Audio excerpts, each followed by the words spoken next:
Okay, we are live. Hello, everyone. This is Dr. B from Steps to the Future coming to you with Beyond the Prompt Personalizing Your College Essay. Now, we know a lot of our rising seniors are in the throes of writing their college essays. And we just wanted to have a little conversation about some of the things students could be looking for, they could be doing, and just review for some folks the types of essays that students may be facing during this application season. So I am going to bring on my folks and they will introduce themselves. Most of you have seen them before, but hey, it's always the first time.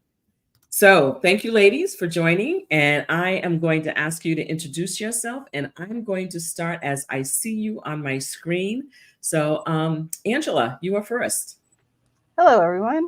My name is Angela Bird. I'm coming to you from Gastonia, North Carolina, just outside of Charlotte. I work with high school students as they apply to college, and that's it. Thank you. Thank you, Angela. Antoinette, you're next. Greetings from San Jose, California. Antoinette Batiste. I also work with high school students on their path to college and also work with community college students looking to transfer to four-year schools. Glad to be here. Thank you. Lisa. Hi everyone, I'm Lisa Thomas. My name of my business is Educated Mindset Consulting, and I also work with high school students who are planning to go to college, GED students, transfers, and graduate students who are also looking for whether licenseship or degrees. So thank you for inviting me, and I'm here in the San Francisco Bay. Okay, thank you for joining us. And April. Hi, I'm April Paris Joseph. I am outside of Seattle, Washington, in Bellevue. And I also work with students that are going from high school to college. So through that process with the applications, essays, et cetera, like I think we all do, I have a special heart for those athletes, though I work with students across the board, different majors and different goals. Oh, thank you for that. I probably forgot to say that I work with students that are transitioning from high school to college primarily. Also looking at some students who might be interested in trade school and what that would look like for them. And very much thinking about helping them think about what career pathways they may be interested in and what kind of problems they want to solve out there in the world. As I said at the beginning, we are in the middle. I know all of us are working with our students on writing their essays, crafting their essays. And for some students, this is probably one of the most daunting tasks of doing a college application. So folks who don't know, the most popular at this point application platform is the Common Application. And the Common Application does have 7 prompts. Students can choose one.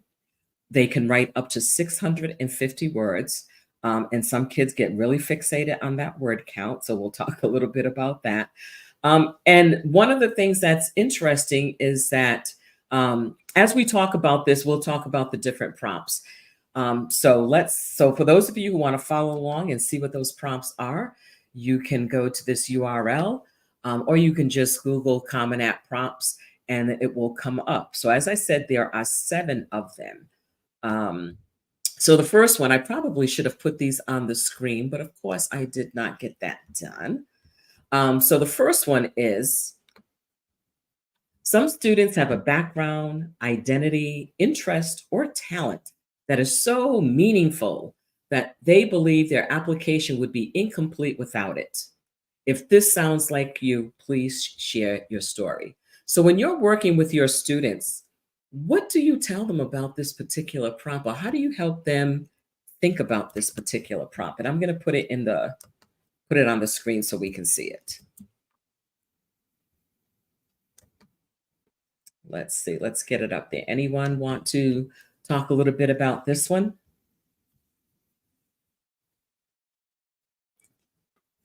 So I know when. Oh, go ahead. Go ahead, April. Trying to find the mute button. Oh. So for me, this is where some of my students that are musically inclined, they tend to gravitate towards that because they want to tell their backstory as to how they either took up the instrument, decided that they wanted to sing, and that seems to be the best prompt for them to be able to explain their story themselves in more than just a short paragraph or a few words. They're able to dig a little deeper, provide that specific story, and tell it in their words. Okay, thank you for that, Angela. Anyone else like to chime in on that particular one? My take on this one has kind of changed in the last year. Should we say thank you, SCOTUS, once again? Mm, I used to, because of where I am located and the demographics here, I would find that frequently, like my Black and brown students would want to write about the fact that they were Black and brown in a very, very white area. And my response typically was, no, no, no, we're not going to write about that. It's pretty clear. Like, we have your high school demographics. They've got the checkbox on the Common App. Why are you going to tell them again what we can already discern pretty readily? And now it's not as readily discernible. So I think it depends more now on where is the student applying, and is there going to be another opportunity to tell that piece of their story in their application, or is this truly going to be a unique element that doesn't come out somewhere else? mm. That is so good because SCOTUS has definitely made a change for many of us in Mhm. working with students. And students are thinking about what do I do?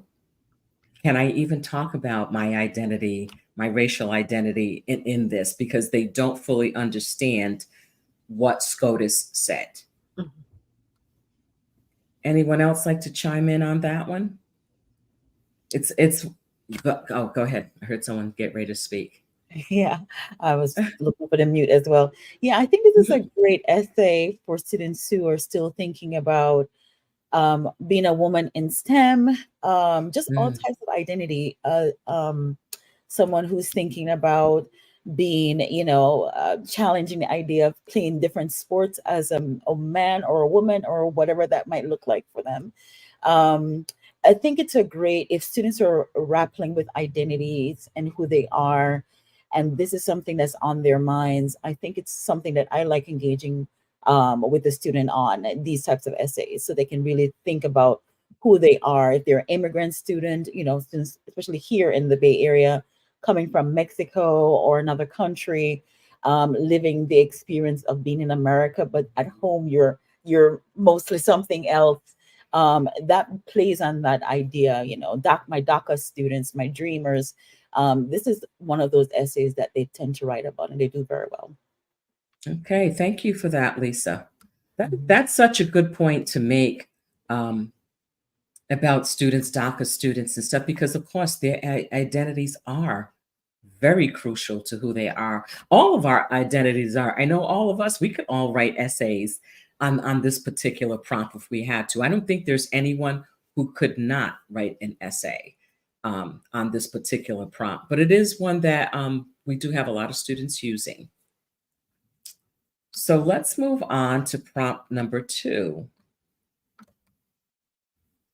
So, the lessons we take from obstacles we encounter can be fundamental to later success. Recount a time when you faced a challenge, setback, or failure. How did it affect you, and what did you learn from the experience? So, from the experience is missing because StreamYard only allows you to put in 200 words. So, just pretend that you see it there. This question, so actually I was talking with a student last night about this question, and one of the things that he said is, well, I haven't had a challenge. So I think sometimes kids think they had to have something major in their life, a huge setback or a huge failure, when it could be something as small as, forgetting to put your homework in your backpack that you had worked so hard on. I mean, there's a story in there, um, and to talk about it. But the other thing I really work with them on is to make sure they answer all parts of the prompt. So it's asking you to recount a time. So you're going to do that. But then you've got to talk about how did it affect you and what did you learn from it? And a lot of times students will just write about what happened. They don't talk about how it affected them, or they don't talk about what they learned from the experience. That's a 3-part prompt. And that's one of the things that I know all of us do when we're working with our students, is to make sure that they completely have answered the prompt. And I think the last part of that, what did you learn from it? I think is key. It reminds me of, being in a job interview when you're asked, what are your greatest strengths and your greatest weaknesses? And you can talk about your weaknesses, but you never leave it in that negative position. So it's always about the learnings from it and what are, how will you do things differently, perhaps in the future. But I agree that a lot of times students feel like they have to have had this major challenge, also known as trauma. And one of the things that, we have always talked about, in our groups has been that no student owes anybody their trauma. You don't need to be re-traumatized by answering a question, by answering a prompt. I mean, so kind of having to dispel that and kind of guiding students through that, it gets tricky sometimes with when working with students with this question. But I know when I'm working with them, I'm really trying to focus on kind of life skills and the learning from it, and what would you do differently the next time, and those kinds of things, and to remind them there's a continuum of challenge or setback or failure. As you said, Belinda, it doesn't have to be this big onerous major thing. It could be something, seemingly insignificant. And, they may think that, oh, that's not worthy, or that's not big enough, or it's not academic related, so therefore I can't write about it. And so kind of talking them through it and not talking them away from it necessarily, but really kind of trying to understand why they might want to respond to this particular prompt is important too. Yeah, that is so true. That is so true. Anyone else like to contribute to that one? So for people that are listening in, please make sure if you have any comments, if there's something that you'd like to add to the conversation, we would certainly love to hear from you, whether you're watching it live or whether you're watching it on the replay. Because, this is something, if your student is not a rising senior and is doing this now, and they are planning on going to college, this is a good idea to start thinking about how to do this. Now, right now, these are the Common App prompts. They could very well all change next year, but these are the Common App prompts right now for our rising seniors, for the students who are the class of 2025 in high school. So anyone else? I did have something to say to this one because I had one student, and it was a very hard essay for this particular student to write. And I was kind of shocked that he chose it. He explained how during his sports season, he wasn't exactly the best player on the team. He was always, I guess, picked on by his friends, and he was able to document that in a way where it ended up very positive from him, because he learned that he was chosen as the athlete of the year. He received a coach's award, and it was all because of his state of mind.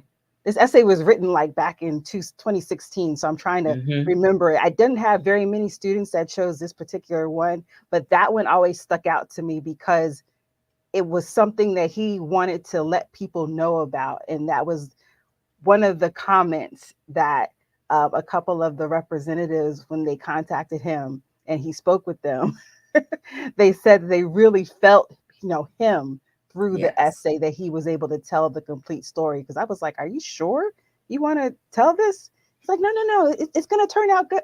Okay, we'll work on it.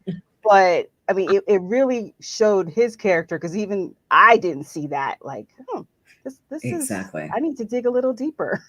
Yes. Can I just jump in? Angela, you said something I just really love, that the representatives said they felt him in the essay. And I always feel like whichever topic students pick, that's kind of the goal, that they become a person to the admissions officers, because they're reading so many apps and they're reading them so fast, that something that can really make them feel like they met you as a person is really what we're going for.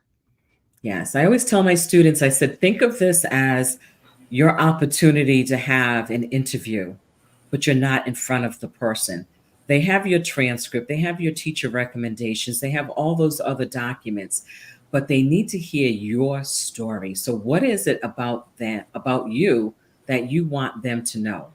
How are you going to show them who you are through your words on paper? And what I know from having, worked in schools a number of years, and some of you have also experienced this, our kids don't always have an opportunity to write essays that are self-reflective.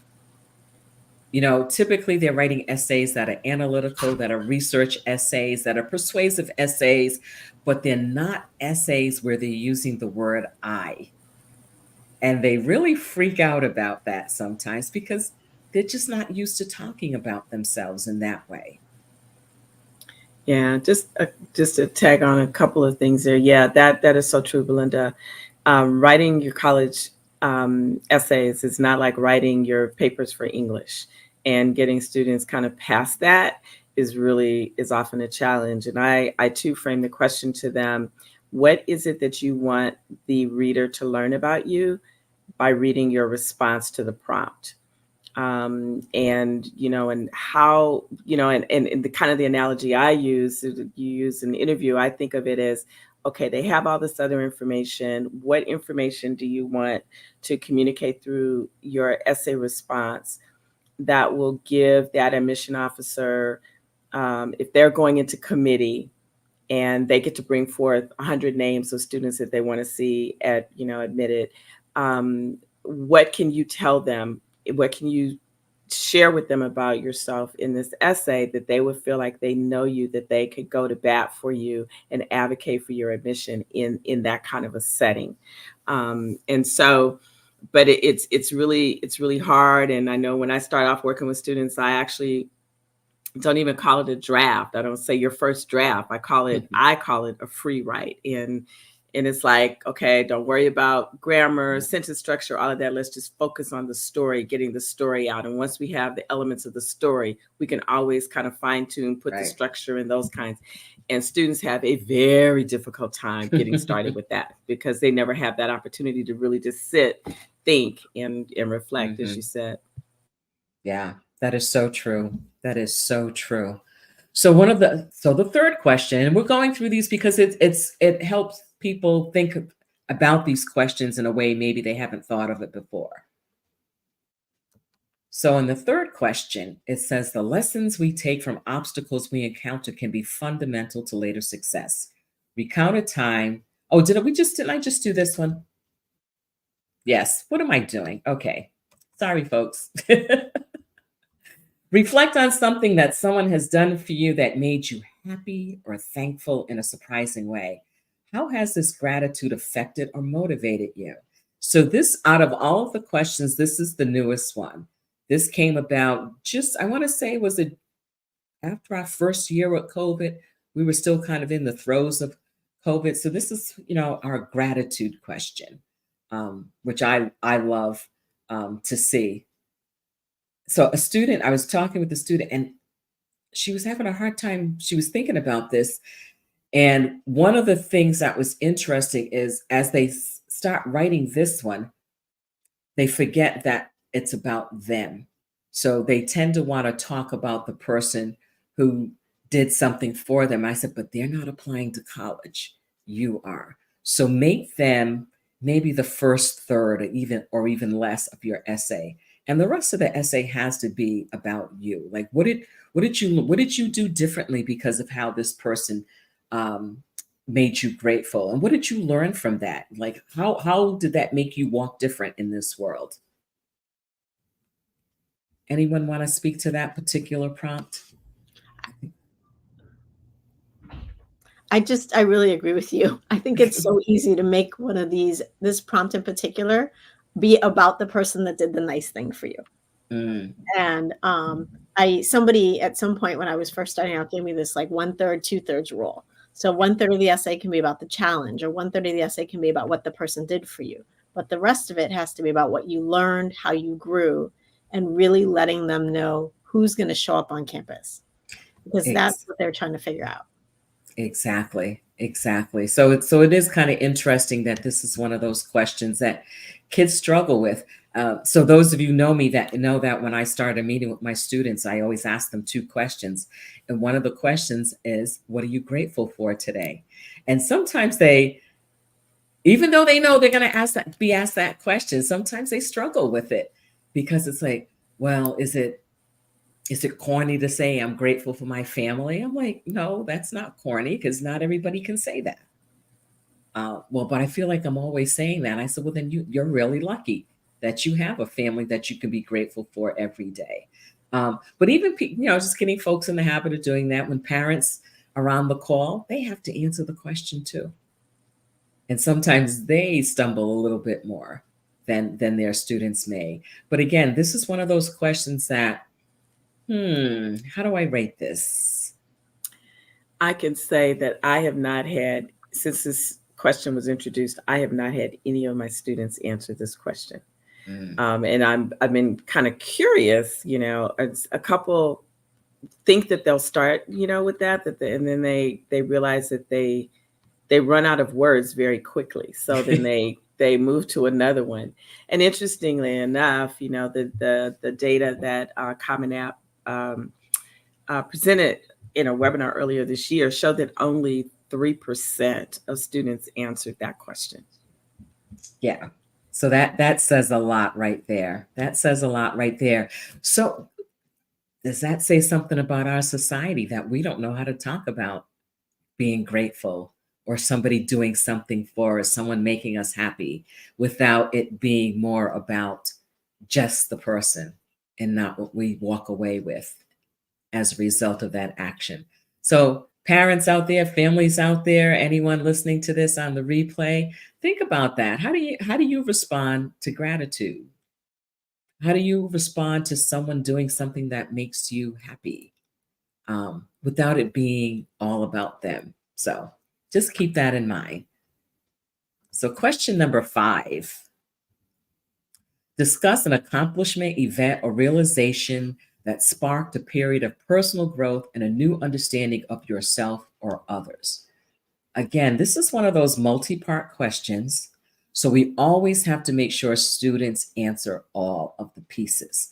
They'll talk about the accomplishment or the event or the realization, but they don't often always in the initial pre-write or draft talk about the personal growth and the new understanding of themselves or of others, especially that last part. They kind of not fudge on it, but they gloss over it quickly. And I usually find myself saying, well, tell me a little bit more about that. So how are you feeling when that happened? Show me what that looks like. And they have a hard time with that. I think it ties back to what we've already mentioned of it's hard for people to talk a little deeper about themselves and kind of put themselves on display, especially when you're talking about a period of personal growth. When you have that word of personal in there, and then you're talking about the new understanding of yourself or someone else, the new understanding of someone else might be easier than it is for yourself, but making sure that you hit all the points of that specific prompt, I think that's where students may struggle of, I don't know if I want to tell, this complete stranger all this about me. But I always remind my students, well, when are you going to be able to tell them all there is about you to show who you are in words? This is your perfect opportunity. So put it out there. It might be exactly what the school is looking for. Right. That is so true. And one of the things I always want to mention as we're talking about essays and giving some tips and strategies on writing them, remember, there is no secret sauce to writing these essays. I hear sometimes people say, well, this essay got so-and-so into college. You don't know that. You don't know what got them into college. I don't think I've ever had a conversation with any admissions person where they said this student's essay is what tipped the scale in their favor. When you hear colleges talk about a holistic review, they're taking everything into account. So sometimes people feel like, but that was such a fantastic essay, but you have to remember they're looking at your application in totality, and they're also looking at it in regards of who else is applying, what their institutional priorities are. And folks, we don't know the institutional priorities. We can only guess at them sometimes. Very seldom can you go on a school's website and in big letters it says, our institutional priorities are. That doesn't happen. That doesn't happen. So this is where collectively in our conversations, we're talking to each other about what we've heard on visits, what we've heard through webinars, what we've maybe have read on a school's website or in their social media, and then also talking to our other colleagues, because it's one of those things that it's kind of murky. For us, it's not murky for them because they know what their institutional priorities are. But for us, we have to try to read between the lines sometimes. And sometimes then we find out later on, oh, they weren't even looking for that. And we don't know what the conversations are in that room when they're reading those essays and when they're making final decisions. So just remember, there isn't an algorithm that we can share with you. There isn't a secret sauce. It's just, you've got to put yourself out there and you've got to write and you've got to hope the rest of your application support your application to that school and at least makes you a competitive applicant for that school. So go ahead. I was just going to say, it's interesting with this question. I often kind of have students look at this one and the first question about background. And a lot of times I see them being somewhat related. And a lot of times it is that, that thing or that accomplishment, that event, and it might be related to something that they believe is very core to their background of who they are. And so a lot of times I'll have them just, create a Google Doc and put both of the prompts there and think about both prompts as they're doing this, kind of first pass free write, and then figuring out as we shape it and, clarify that these are the main points that they want to convey, which prompt that they're really more focused on. But I find those two to be kind of, I won't say related, but I do have them looking at both of them at the same time. Yeah. And go ahead. No, I was going to jump in. That's exactly what I agree with you and Antoinette, because I think they're very aligned. And I think for my students, the thing I like to do, this is one of my favorite questions. Let me just put that out there. I love this question because I can get really creative with my students who are interested in this question. I make them watch movies. I make them look at quotes. I make them do all types of things because the word that jumps out to me in this question is spark.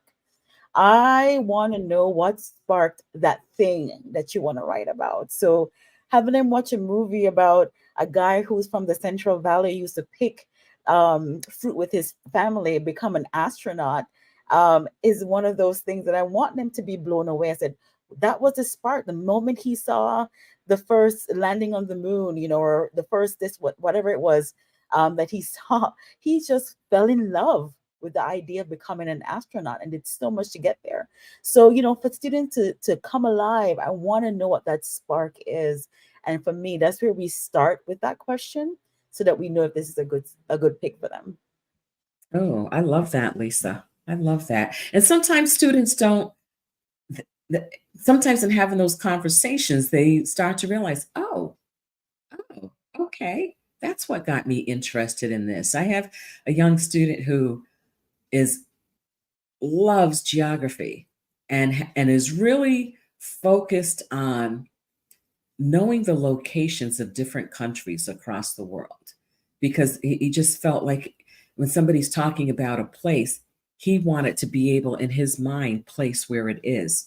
So he started using a program online where it'll take a section of a country or a continent and break it up. And so, now he can guess if that's the right country. And he was like really excited about it. And then also that would lead him into learning a little bit about the history of the country, the culture of the country.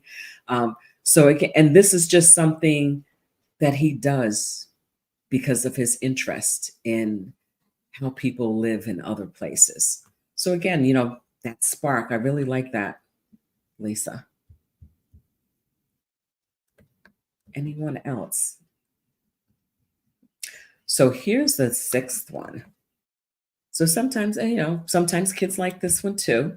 Describe a topic, idea, or concept you find so engaging that it makes you lose all track of time. Why does it captivate you? What or who do you turn to when you want to learn more? So again, this is that multi-part question.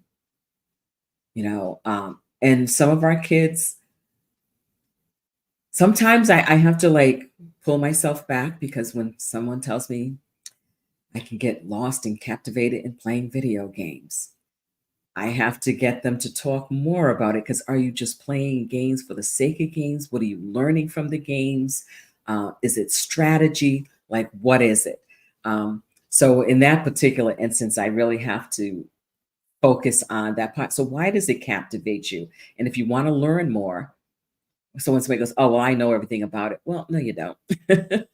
No, you don't. None of us know everything about any one thing. So again, it's, how do you continue learning? Because this is where you get to show that you're a lifelong learner, that you know how to do research, you know how to ask the questions that you need answered. So I like this question for that, because there are some kids who can lose track of time in something that they're working on that really captivates them. I have a love-hate relationship with this one. Because of everything you said. Like, if they're really losing track of time in something, if they're really that passionate about something that they can get lost and just dig in, then this is a really cool one, and that's great. Mm-hmm. But this is one of those prompts where some students and families feel like it's the right to what admissions wants from them. And so they say, oh, I want to be computer science, so I'm going to write about how I get lost in learning how to code. But you don't. You don't get lost in there, and it shows, because your AP Comp Sci teacher is not going to write about how you're so passionate about this topic, or you're not working on a program. You have no app to show for your passion for learning to code. Like, there's got to be something to back this up. I have a student who taught themselves to play classical piano. The family couldn't afford lessons, and they just got on YouTube and taught themselves, and they're pretty good. And so she's got that to back it up. She's playing piano with the school orchestra, and she taught herself. And the teacher's going to be like, that's amazing.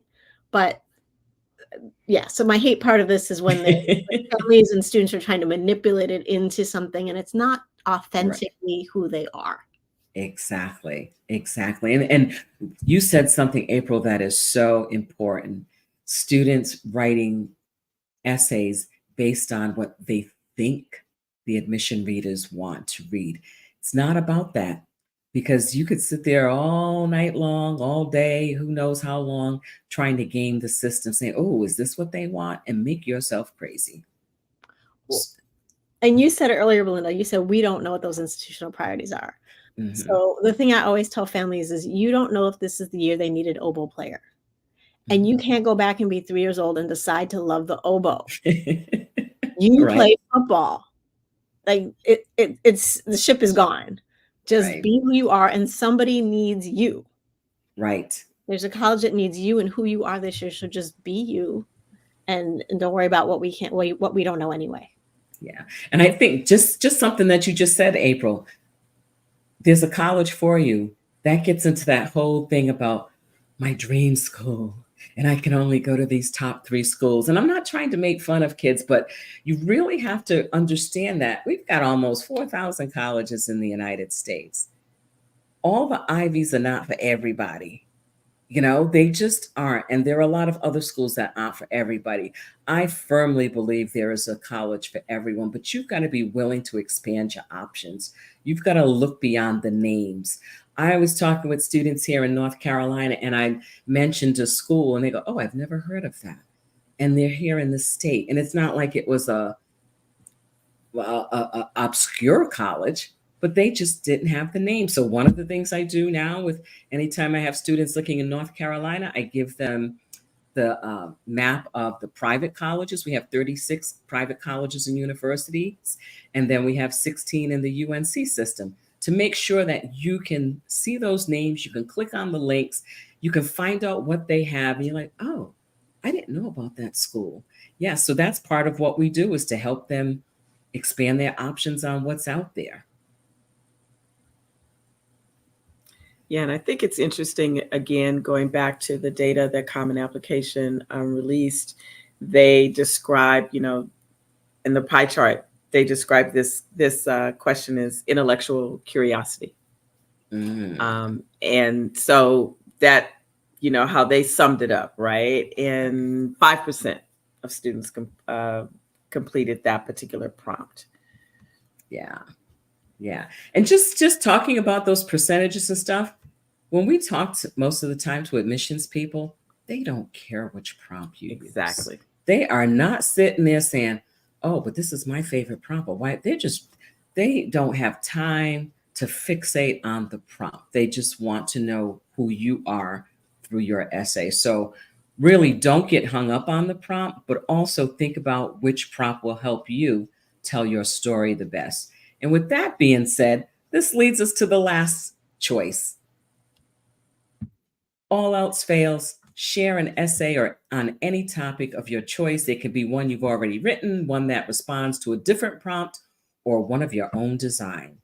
So you can always find something to write about, because they put this in here and it gives you the opportunity to really talk about anything that you choose to. But I always tell my kids, a lot of times I tell them, I said, don't worry too much about the prompt. Let's just do that, the free write or the draft, the free write, as Antoinette calls it. And you will find that as you start writing your story, it will fit one of these prompts. It'll definitely fit number 7. But it always seems like it answers 1 through 6. It's going to answer one of them. It's going to help them know who you are. And I think, the reason, Belinda, when I was mentioning the percentages for some of those other questions, kind of goes back to April's statement about so many students getting hung up on what they think the colleges want to hear. And so, and that's a whole thing. And remember, there was a time when they used to call these essays personal statements. And I say that there was a reason they called that. It is personal. And so it is a time when you are showing who you are, some of your characteristics, your self-reflection, your vulnerabilities, all of those kinds of things. It is a reflection. It is the opportunity that you could control the narrative on, in terms of how you are seen in terms of your total profile that an admission officer is looking at. And that's what I always, kind of come back to that. And don't try to outthink the college admission folks. Don't try to outguess and think about what they want. Right. Just be yourself, and just stay true to yourself and be your authentic self and in your authentic voice. And it's gonna be okay. It sure will. It sure will. Now, one of the other types of essays, so that's the main essay on the Common App. So you'll choose one of those 7 prompts. But one of the other most common types of supplemental essays is the why us. So supplemental essays are essays that the colleges are asking you to answer the prompt or address the prompt that's based on their school. One of the most common ones, we just call it why us, and it's worded in different ways. But this is where the college wants to know, what do you know about us? Other than what you just read on the website, how much research have you done about our school? How do we know that you're going to be a good fit for our school if you can't really tell us that much about our school? So sometimes, students would do a draft. I would start out, don't tell them it's a beautiful campus. Don't tell them they got the best professors in the world. Don't tell them they have this fantastic computer science program, because so many people have fantastic computer science programs. Don't say, oh, I love being in New York, because think of all the colleges that are in New York. So we say, okay, get rid of all that stuff that they already know. What is it about that school? Is it something in the curriculum? Is there a professor doing some type of research that really really excites you and you want the opportunity to maybe have a class with that professor, because there's no guarantee. Does somebody have a unique study abroad program that you're interested in? Is somebody has some kind of institute that, oh my God, this is really part of what I'm looking for in my life? So again, think about that. Other comments about that? Why us? Because that can be a tricky one. So what do you do? How do you help your students answer this question? What kinds of strategies do you share with them? I talk about it like two puzzle pieces. You're a piece of the puzzle and the school's the piece of the puzzle, and that's got to fit perfectly.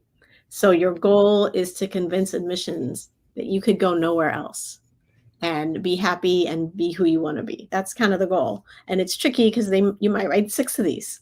You've got to create 6 essays that convince 6 different admissions offices that you can't go anywhere else but their school. I also love this one because I think it's a great application eliminator. I had a student a few years back who just was really, the parents are really stuck on the IVs in those schools. And we got to Brown, and Brown had a YS essay. And at the time, Brown's admissions rate was a little higher than other IVs. And the kid was like, because I think I got a better shot at getting in.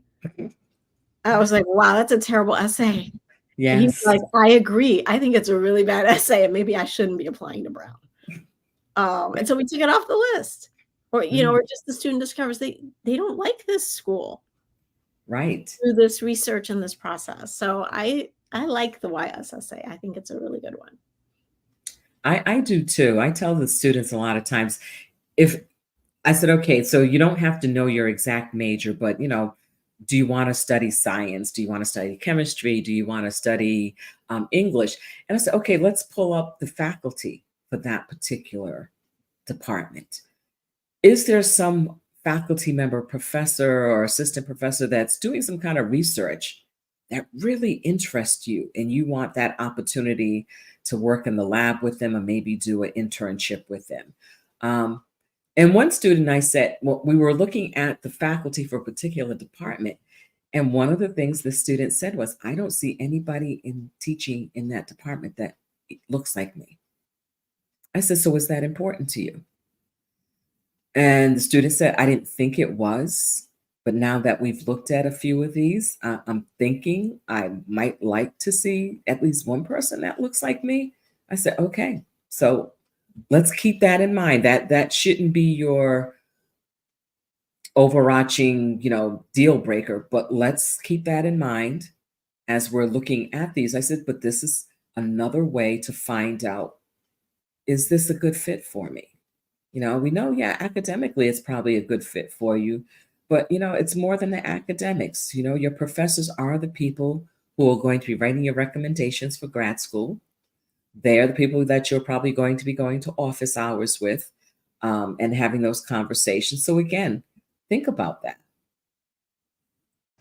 And this ties into when you're even building your list and the students are going through and documenting all the things about XYZ school that they like or they want to see, or the reason that it's drawing them to apply there.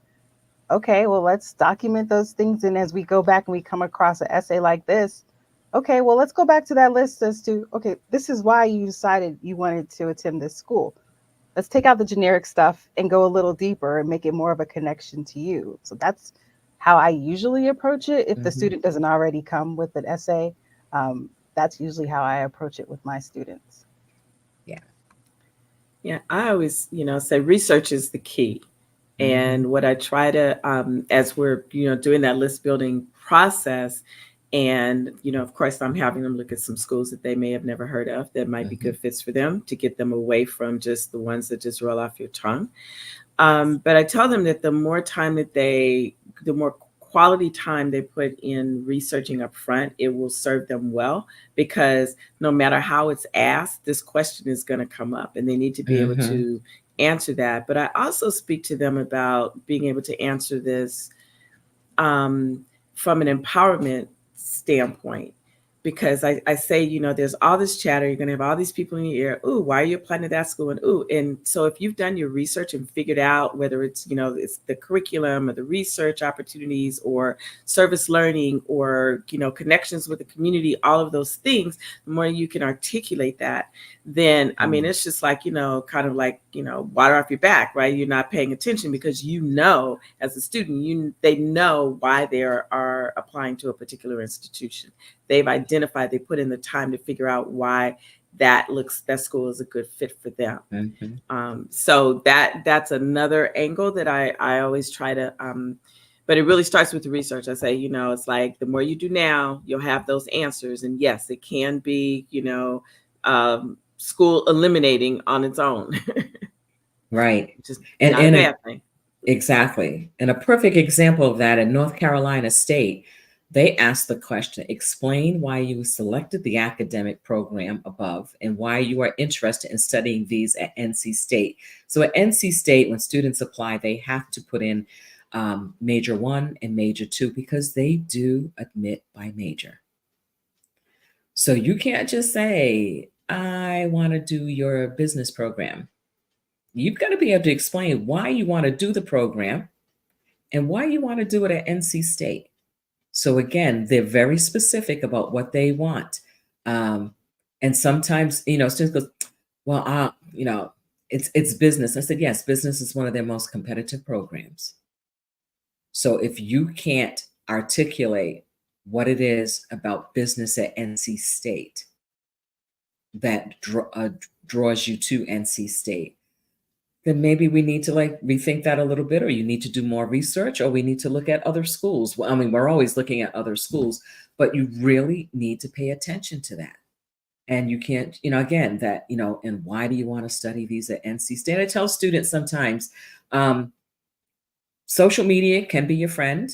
I said, if you want to study business at NC State, see if they have an Instagram page for the business department. Find out what are they doing in that department specifically. Look at the student newspaper. Student newspaper is such a great way to get an idea of the culture of the campus. So look at that. I mean, you really have to do your research. I think that's one of the things we want to stress to our students more than anything else.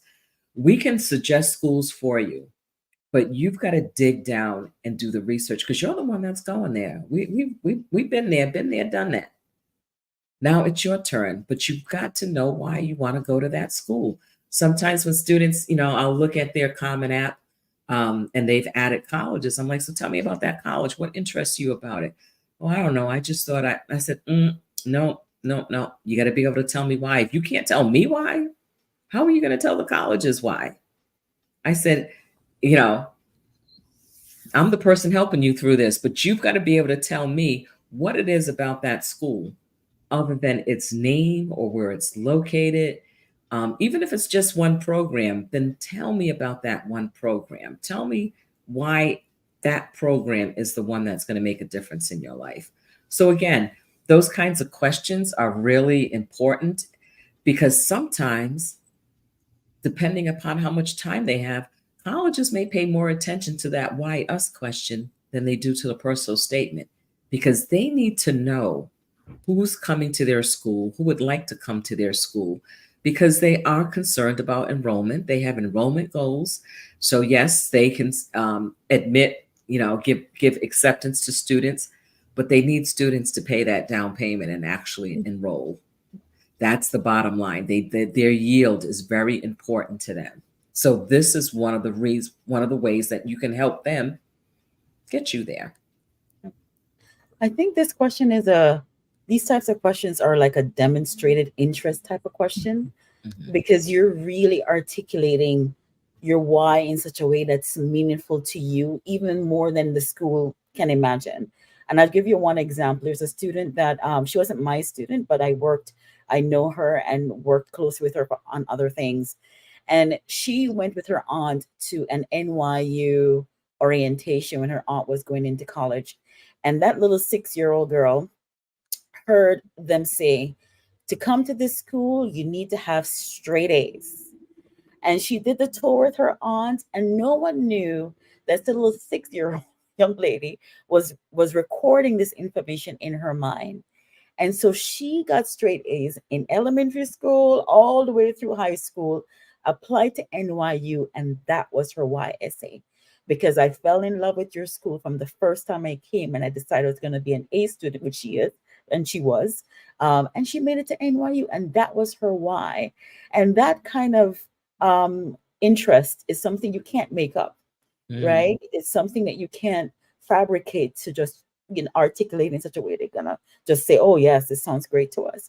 And if you can't visit, then go on YouTube and look at those tours that they're doing. Yes. And and sometimes these schools have fly-ins where you could just visit and see it. And somebody told me good advice from another IEC. She said, don't fall in love with them until they fall back in love with you. Right. Yes. And because you don't want to get caught up.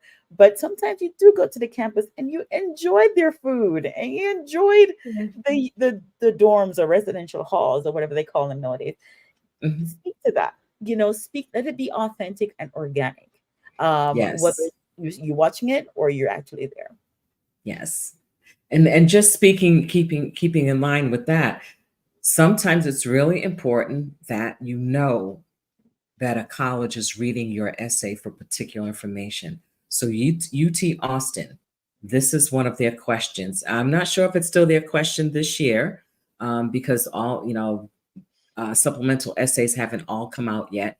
But this is a question they would ask about, why are you interested in this major that you indicated your first choice major? That's because UT Austin is very much a fit to major college. So when someone says, I remember, a perfect example, I had a student a couple of years ago who decided UT Austin was the school, his number one choice for football and for engineering. And I remember saying, oh, football, are you being recruited? No. So tell me about this. And he had gone to a football camp there. And I said, okay, but has the coach called you or anything? I said, UT Austin is not, a walk-on type of team. So we had that conversation. And then when he said engineering, I said, okay, I've been looking at your activity list. Nothing in your activity lists even hints at an engineering interest to me. I said, I was explaining fit to major. And I said, you have to be able to show them that this is something that's been an interest of yours for a long time. Not just an interest, but that there's some activity behind it, that you are doing something, that you are having experiences. He was not happy with me. He was not happy with me. And I said, no one's ever told you this before? And I said, well, my goal is to make sure that come May, you have a place to go where you're going to not only survive, but you're going to thrive. And I said, so UT Austin can still stay on your list, but let's just make sure we have other colleges to balance this out. So yeah, so that was really interesting for students to understand. I always love that he wasn't happy with you because you made up the Yes. rules. Yeah. I tell the students all the time, I don't make these rules. I'm just here to ensure you know what they are. Exactly. And those are the Exactly. rules for UT Austin for two majors. So basically, if you were 13 and didn't know you want to be a doctor, then the UT Austin's pre-med program is just probably not going to work out for you. Exactly.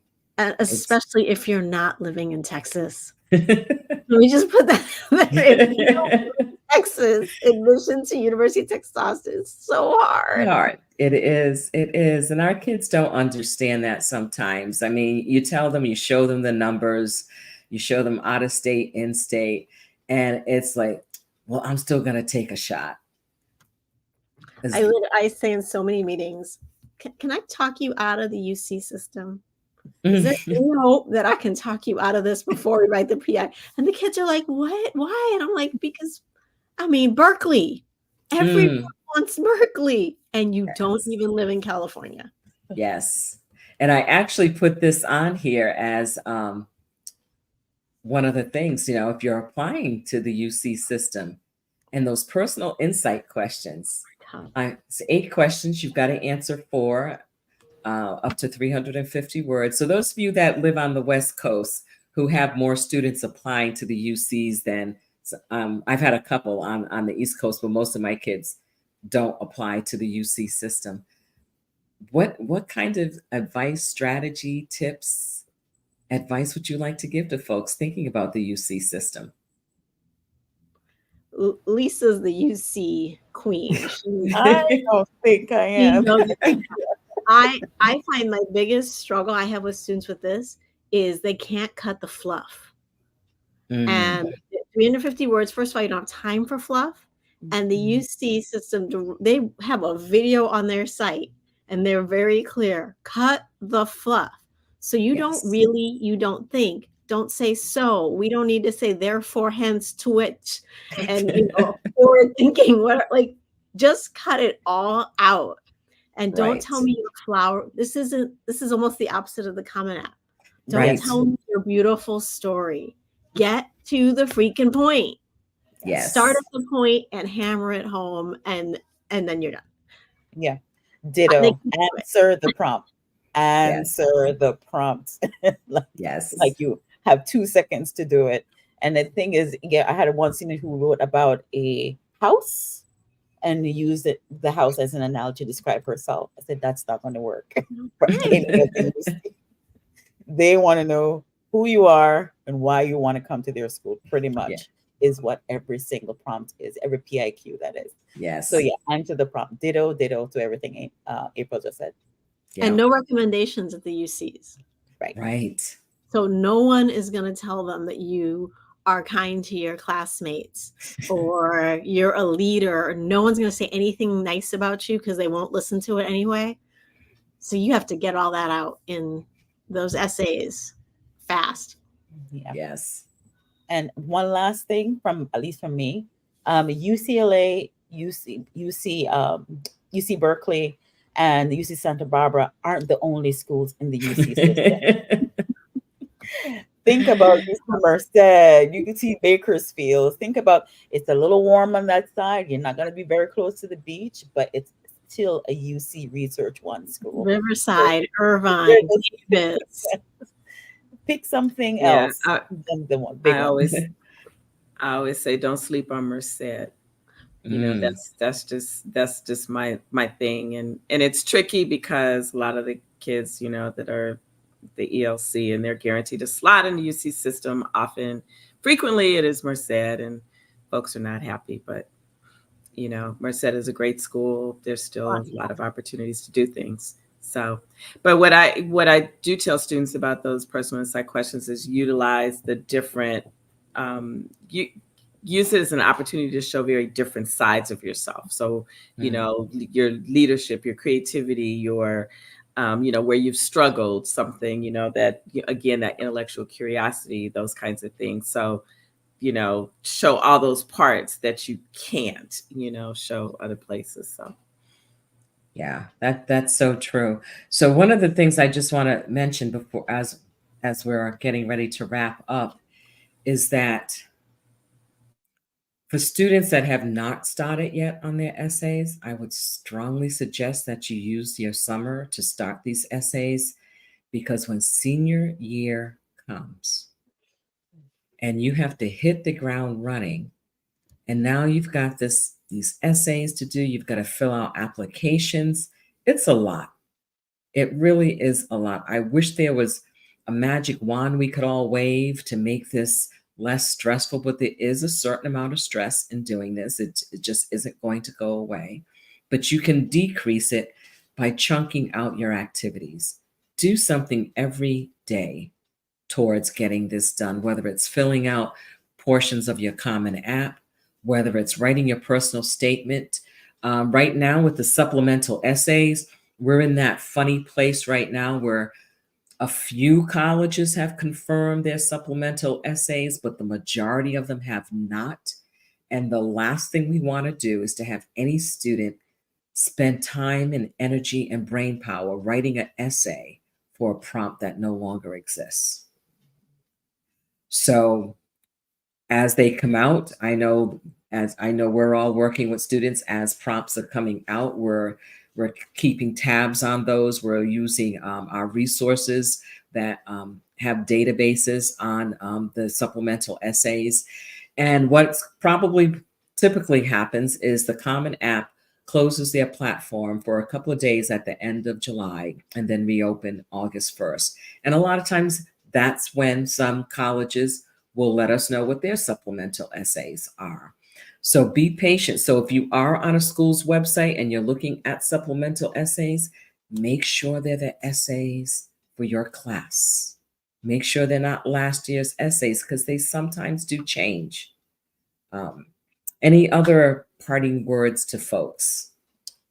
Yeah, I have one. It's not on essays, but today is AP Scores Day. So Mm. make sure you're checking those scores, parents and students. So just a public service announcement. Thank you for that, Lisa. Thank you for that. And another public service announcement: 4s are fine. Yes. Fours, they're good, are good scores. Sure. Thank you to all of my wonderful parents who messaged me today to ask about if a 4 was bad. A 4 is lovely. Good job, kiddos. Yes. And back to the Common App closing down, they recommend that if students are working on any college-specific stuff, that they log in prior to July 26th. The system is going down on July 28th. So students can go, we do encourage you to go ahead and start and, create a Common App account, start putting in a lot of the information.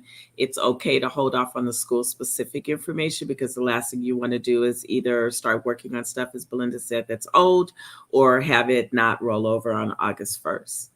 Right. But a lot of the data entry, the demographics, the family information, and even start working on activities and things like that. Mhm. So. I'm tech terrified. Can I just say that I do not encourage my students to start working inside the Common App until after they bring it back up. I do, however, encourage that you got a spreadsheet and you start writing out those activities lists and you start gathering all of that information so that you have it ready. But I am there's always that one kid who loses something important. Probably that's why you're probably right. It was where they shouldn't have been working and they were told. But I'm just tech terrified. And maybe it has to do with my personal skill set level with technology. I can relate. I can relate. That's why I usually steer away from, actually, I don't usually recommend as far as even the activity list, because I figure it's something, we need to work on together and all of that. But yeah, the family information, because that all can be verified and stuff like that. It's it's tedious data entry. Yes. And I figured that doing that during the summer, that paired with them working, of course, on their essays, right? So Mhm. And for anyone that is looking for guidance on how to do some of this, we're all available. But also, there's the Access Companion. This is a project between IECA and Oregon State. And there's a website and there's a YouTube channel, and it will walk you through all of those particulars of completing the Common App, how to do your profile, the family section, education section, testing, activities, every piece of it. So again, that's just something for those of you who want to get started on it and don't necessarily have any assistance. You can look at the Access Companion, and that is free. So with that being said, I always love talking with you ladies because we don't get to see each other in person that much. So it's really nice to be able to do this. And before we go, I just want to shout out April for her hiking. So you were out there hiking. I said, look at my girl out there getting physically fit, out there doing her thing. I was so proud of you. I had a surprisingly good time. That is so good. That is so, so good. Yeah. Dr. B, you're not sharing a book? I'm glad you said that because this is, I thought it was the book, Antoinette. I know I've shared this before. I have these new headphones and they just keep falling in my ears, so I have to figure it out.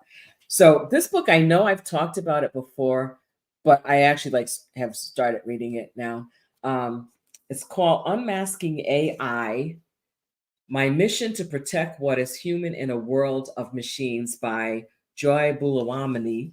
And this is so good because she's really looking at how AI isn't necessarily equitable. And what's interesting is I was listening to her talk on a show, on a podcast, and she was talking about how this photo on the book came about with the mask. And she was talking about she was using this AI that was doing face recognition, and it wasn't recognizing all of her dark face. But when she put this white mask, then it was picking it up. And at the time, I can't remember what company she was working for, so I don't want to put it out there.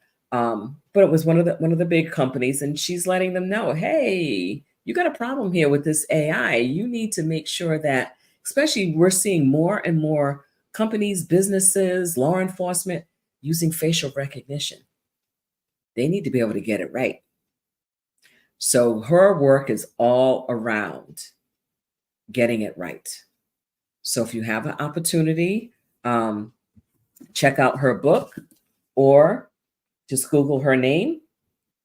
And I'll put that in the show notes. Google her name, watch some of her interviews because she is just so delightful. She is so delightful. Actually, she just did an interview with Brene Brown on Daring to Lead. So that's something you might want to listen to. And I'll actually throw that in the show notes. But again, thank you, ladies, for being here. Thank you, folks who joined in. Thank you for watching this on the replay. And still, if you have any questions, concerns, or anything, please make sure you reach out to one of us. Thank you so much, folks. And join me next week. So next week, I'm spending 4.5 days at Lees McRae College, which is in Banner Elk, North Carolina. And I will be attending their counselor visit. So look for some, lives throughout the week from Banner's Elks. For those who don't know where Banner's Elk is, it's near Boone, which is where Appalachian State is. So again, it's a fantastic little school that people don't know a lot about. So I want to get the word out there about them. And the following week, I'll have a guest, Letitia Bullock, who is a library tech associate. You guys know I'm in love with libraries. So I just want to bring forth people who have different roles in a library. So Letitia is going to be joining us on July, I want to say that's the 22nd.